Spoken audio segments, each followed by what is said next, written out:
Hello everyone and welcome back to Berto's Kitchen. Today I want to share with you my personal favorite dessert ever. No tricks, it's genuinely what I crave in my dirtiest dreams at night.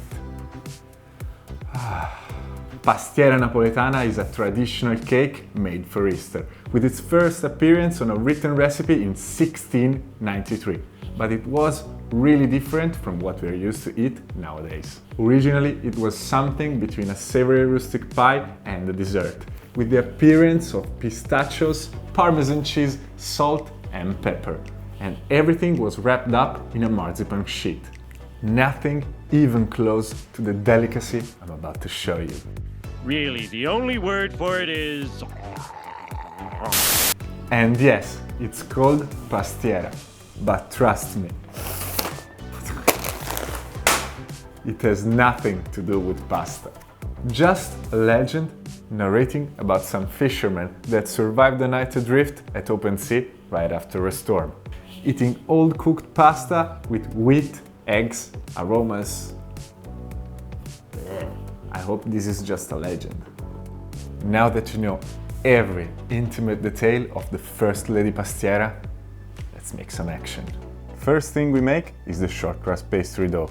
I love it to be crumbly, so I decided to use my sablé recipe.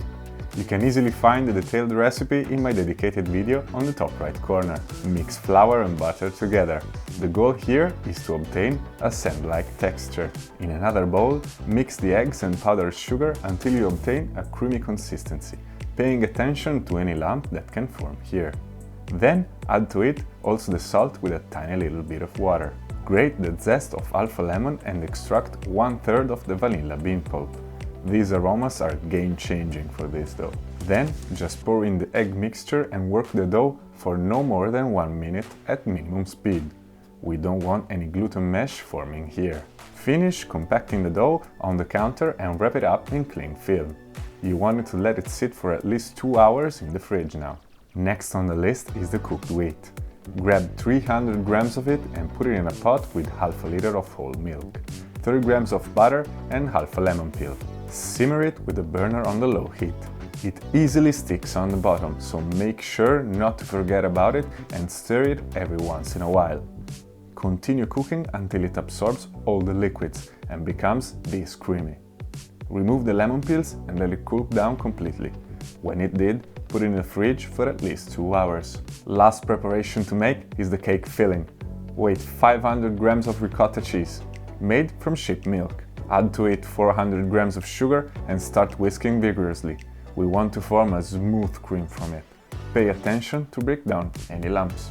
The next steps are going to be super easy. Add the cooked wheat you made before, making sure it's at fridge temperature. Add also 3 eggs and 3 extra yolks, the remaining vanilla bean pulp and candied fruits. These are completely optional. If you don't like them, don't use them. Now you must add the core aroma to the whole preparation, the orange blossom essence. For every kilo of filling, you should use 80 grams of it, but I actually poured enough until my fillings were satisfied. The last touch is a sprinkle of cinnamon. Be gentle with it, it's a very strong flavor. Just mix everything and you're ready to go. In the end, it should look something like this. Next step is fundamental. We have to spread butter and flour on the cake pan.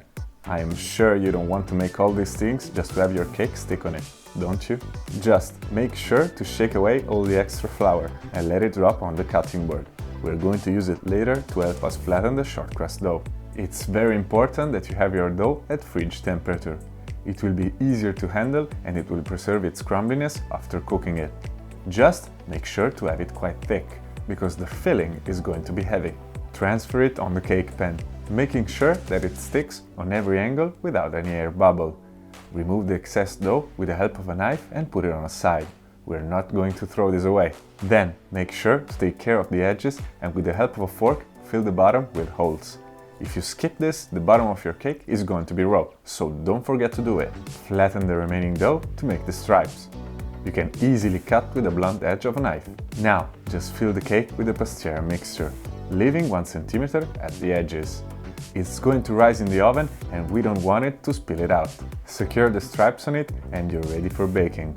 put it in a preheated, ventilated oven at 170 degrees. Cooking times will vary depending on the cake size. For this one, I had to wait 1 hour and 15 minutes.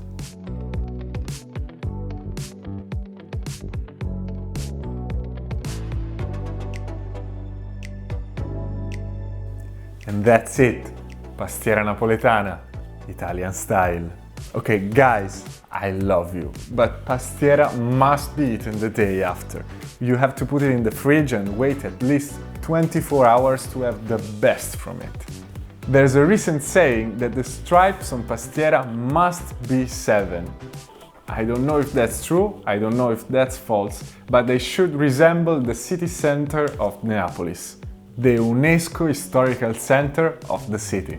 I couldn't fetch any document stating this, but if you're luckier than me, please let me know your findings down in the comments field.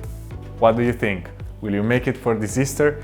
If that's the case, leave a big like to this video and subscribe to the channel to see more recipes. See you next week.